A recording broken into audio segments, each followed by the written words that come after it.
Hi, how are ya? I'm Senara. This is NoMansLand, and today we're gonna set up the villager trading hall, as well as the raid farm and a concrete converter. After that, if we have enough time, I want to put the first layer of wall surrounding the iron farm. Now, I have been hard at work on the villager trading hall. This is actually my design, and there's not a whole lot to it. It's essentially just a series of mine carts and tracks working together to create my villager trading hall. And yeah, there's a lot of villagers in here. I have been working very hard getting masons up to master, and essentially just trading a lot of books with the librarians and iron with the toolsmiths, and moved them up here, and it's been a lot of work. And all of this is for the cyan terracotta, which I have now almost gotten a full shulker box of. I've actually only gotten about 7 masons that have cyan terracotta trades, so I'm continuously getting more masons, mastering their trades, seeing if they have cyan terracotta, putting them in line if they do, saving them if not. From this side of the villager trading hall, the part that you actually interact with, I've made it so that as soon as you walk in, everything that you need to do with the villagers can be done right here. Say for instance, I have plenty of light gray terracotta and I don't need glazed cyan terracotta. I can take this villager, flick the lever to get rid of him, and he comes over here. From here, I can decide to either return him to the system or delete the villager and recycle the minecart. If you want to return the villager into the system, this is where he ends up. This is also where a brand new villager will come in, and you can fill this chest with minecarts and push this button in order to get a new villager if there are some in queue after the villager breeder. From here, you can decide to either question the villager and turn him into a zombie a couple times down here in the little zombie pit, but essentially there's a zombie in the back. The villager falls down into here and the zombie attacks him with the diamond sword, kills the villager and turns him into a zombie villager. Flick the lever and the zombie goes back down there. Flick this button and splash potions of weakness are dispensed onto the zombie villager. You can refill the dispenser from this chest up here, which also gives it a nice backlog so you don't have to refill it all the time. After you've cured and attacked the villager, questioned him for everything he's worth, flick this lever and it releases the latch right here, send him off and reset the system, and it's ready for another villager, where he would return back up here, ready to be sent back into the system or back for more questioning.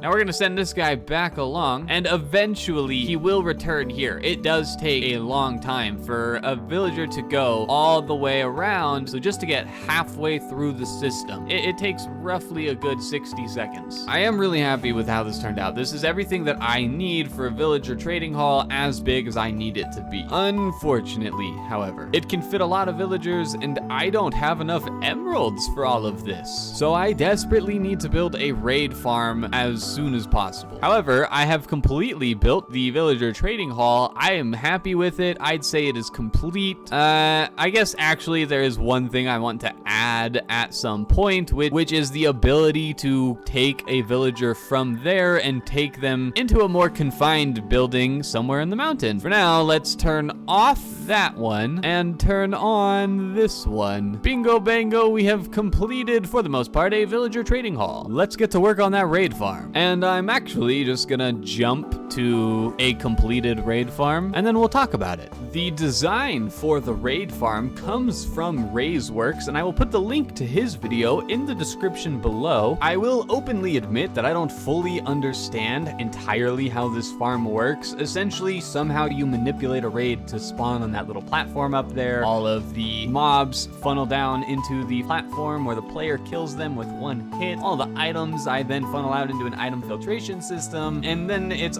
easily and automatically and conveniently placed for the player in a single interaction chamber. The player falls down this long tube during the farm, and somehow with some villagers down here, a raid gets manipulated to spawn down at the bottom, but the mobs spawn at the top. You kill them, you get their loot, it gets filtered, and I'm a happy camper. And this is that little room, the place where you, the player, interact with the raid farm. It's super small. Essentially, all you have to do to actually start the farm is have the bad omen effect. Stand on that little trap door, and I don't want to do it just in case I do accidentally start it. I'm gonna wait for that to fire before I go and demonstrate. The farm works by you, the player, standing right here and just swinging once every second. I actually have an auto clicker on to demonstrate this working for you guys. You stand on this trap door, you click for a little bit. After a while, the trap door falls, you fall down that long platform, starts the raid down there, you get pushed up here, and it all starts again. And there's actually some other villagers right here, like clerics and masons, and put them in here. So now they're giving me clay, and the clerics are giving me a little bit more redstone, as well as some lapis. So just a nice little extra few things from the farm, just for being around the area. Now, the main reason we built this was for the emeralds. However, it also gives you a large amount of totems of undying. And I have set up the system so that all of the non-stackable items are stacked into their own chest, because they are essentially the majority of the items you get from this. So they have their own very large storage silo so that you can run this farm for a very long time before you start running into the issue of overflowing with items, and primarily non-stackable items that you don't need. I do like that you get totems of undying as well as saddles. I will keep those items and store them away into some shulker boxes, as I have already done with a few of them. Ironically, this is a small amount of the totems of undying and saddles that I've gotten so far from running the farm. It's actually insane. Even the emeralds, I have a ton of emeralds. I've even begun trading some of the emeralds. So you get a ton of resources from this farm. I absolutely love it. I am very happy with how this has all turned out. Now, what this means for resources that we have to build the first layer of wall on the iron farm is we have all the polished basalt we'll ever need. We are beginning to get all of the cyan terracotta that we need from the villagers, but we have 0 black concrete. Now, it's the sand duplicator and the gravel gathered from the Piglin Trading Center, and I have all of that here.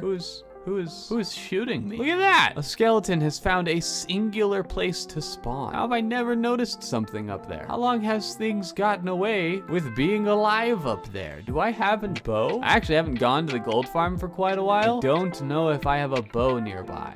Hey, look, a bow. Anyway, I need a concrete converter. Now, the space down here is starting to get a little crowded, and I like that. Eventually, the plan with inside the mountain is once I get a few more black colors, which I've actually done a fantastic job of acquiring. I might be able to do this after I finish the exterior work on the mountain, is I want to have caves on each of these entrances. So there will be a cave behind the nether portal, a cave on this entrance, and a cave on this entrance, and they will each lead to a different area. So this cave will immediately turn left, lead you down here. There's gonna be something down here. And I just accidentally started a raid. I'm gonna worry about that raid later. We're gonna finish talking about this for now. My plan in here is this is still the entrance to the spider farm, as well as my little mining area that I have where I just clear out resources. I want this to be a little bit more extravagant rather than a hole in the ground. I'd like there to be, you know, something to signify that this is the spider farm rather than a sign, you know, maybe some item frames that are set up with cave spider heads doing certain poses, kind of be in a cool little area just to show that this is the cave spider farm. And then right here, I may want to put a concrete converter. I'm not sure though. I'd probably have to dig a little bit of this area, and I don't know, maybe I would just want to have the hallway continue coming out this way, so you walk past the cave spider entrance and you keep following the tunnel, and here is where the concrete converter is.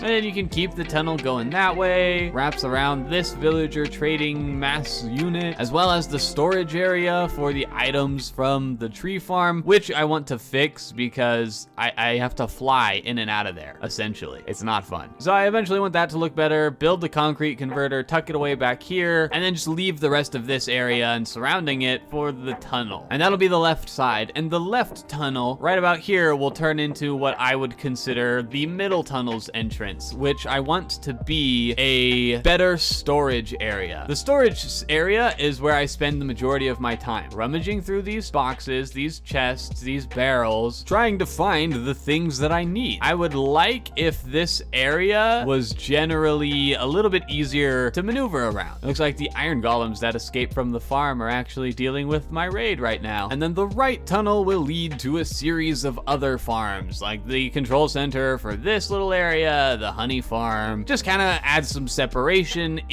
inside here, create a little area for you to interact with. The center will be the storage system that connects the output to all of the farms, as well as the two tunnels. They will both lead to the center item storage system. And then I also want to have it kind of have an entrance on the top so that it connects the top of the mountain with the entrance down here. Maybe throw another entrance on that side of the mountain. Give this place a little more life. For now, that all starts with the concrete converter. So I'm gonna bust that out, get it taken care of. I'm probably gonna follow an Ilmango design. We'll talk about it when I'm done. And I'm gonna try and do that as soon as possible so that we can immediately get into the first layer of the first building, the iron farm. All right, and just like that, we have completed the concrete converter, and we're over at the wall of farms because I'm gonna add it to the wall. It's done, it's working, it's exactly as I'd like it to be, the concrete converter. Also, we can go ahead and add the raid farm to this side of the list. Let's turn on those lights,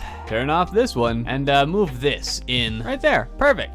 It's nice to see that this side is now bigger than that side. It makes me happy. Now, let's go take a look at the concrete converter. I ended up going with Raysworks design because it works for what I need. Now, as the player, you come into this single wide door up here, and this is where you actually utilize the farm, but up here is where you put the concrete. Now, I've actually already gone ahead and converted some black concrete, which is how I had the black concrete to make the name tag for the farm. Now, I will put the link to Raysworks video in the description below, and you guys can all see the farm and how it works. And sometime soon, I'll probably have a showcase of all of the farms working, where it will just be one episode where I'm gonna go through and show all the farms working and the time that it takes to collect the resources and to have all of these farms working for a very long time to get all of the resources. I've been running the nether tree farm for a very long time. To run the nether tree farm for that long, I have to run the skeleton farm for twice as long. And now I'm getting to the point where I have a nice backlog of the nether tree wood, nether tree wart blocks, everything that I need from that farm. So I probably won't have to run it for quite a while longer. And the future bone meal that I get from the skeleton farm is gonna go towards other farms that require bone meal. Now, I do want to accomplish one thing today before this video goes out. We've done a lot of work. We got this essentially shown off today. So the episode I released last week had this area completed by the time I was done. I've essentially just built this part this week, and this part did take longer than that part. So this was definitely the bulk of the work with the villager trading hall, but that only took about 2 days to bug fix all of that, test it, and get it working. Maybe another day to get all those villagers up in place and mostly cured and started to trade. Then another day of trading with them to get the cyan terracotta. This took 30 minutes. It actually took maybe 30 minutes to build this in survival. Maybe an hour. Maybe an hour. Ran it overnight, making black concrete had more than enough for what I needed. The basalt generator we already had, and cyan terracotta was the last thing that we needed from these guys. The raid farm actually also didn't take very long. That was probably a good solid day, and as you can see, I basically have one more day to finish what I wanted to accomplish by the end of this episode and edit the video and get it out to you by Thursday. So I have gathered together shulker boxes with basalt, cyan terracotta, and black concrete, and we're gonna grab all of these really fast. And the plan is to go ahead and cover up the entirety of this iron farm and get the walls in place around the first building on top of the mountain. So let's hop into a time lapse and let's get our first building erected on the mountain.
And just like that, the first layer of walls around the iron farm are now completed. That is a big wall. This took a long time for sure, and I'm glad for the first wall to finally be done. I'd like to get the other two up, however, this is all I have time for today, and I love it. There's not a whole lot of shape. It is literally just a giant box at this point in time, but it's there. That in itself took such a long time, and when I get more of the polished basalt on the corners and signifying floor levels, it'll start to come together and look a lot better. Now I have something else to talk about. Down here you can see that there are some things at the lake. Other people joined the world the other day, and they came here and built a little dock. Now I was grotesquely unprepared for other people to be joining into this world. I did not have a whole lot prepared for them, and unless they wanted to start over and essentially start a new world, I didn't have a whole lot for them to do. So I'm gonna go ahead and in the next episode finish up the detail work on the exterior of the mountain, as well as build up the first layer of wall around the gunpowder farm and the nether tree farm. That way I'll have finished everything that I've already started, and maybe I'll go ahead and get some other things on the buildings so they look a little bit nicer. I may have to build a nether wart farm, and I'm just gonna get these buildings up. I'm gonna get them looking good, build the farms that are necessary to build those specific buildings, and then I'm gonna start building some mini games and things for people to do when they come into the world, as well as some shops and a spawn, because I have a mountain but no spawn, so I'm gonna have to set up something, and I'm the only person who can build in spawn, so I'm essentially just going to hollow out the area and build a giant tower or something. I'm not quite sure yet. I'll build something though in spawn, maybe just something temporary for now, a place to spawn, a portal that'll take you out of the jungle if you don't want to be in the jungle, and somewhere I need to set up a shopping area, and I'd prefer it to be a place that is easily accessible to everyone right away, in the middle of everything that's going on, which essentially means my mountain, because there's not a whole lot going on the outskirts of this world. So I will say I'm happy with this farm list right now, and the few things that we definitely need soon is the tree farm, the guardian farm, the flower farm, the netherwort farm, and the mushroom farm. Now, in order to build the guardian farm, I have to rebuild the wither farm, and I really want to get a drowned farm taken care of as soon as possible, because there are a lot of games that I can think of that would require a trident. So I want to get as many tridents as possible, and so I'm just gonna make a drowned farm and make it as easy as possible to get those tridents. For now, I think this has been a great place to put a pin in it. Lots of progress yet again. We've got a raid farm, we've got a villager trading hall, we've got the beginnings of the first wall placed around the iron farm. I'm really happy with how things are turning out. For now, I've been Senara, this has been NoMansLand, and I hope you enjoy the video. Goodbye!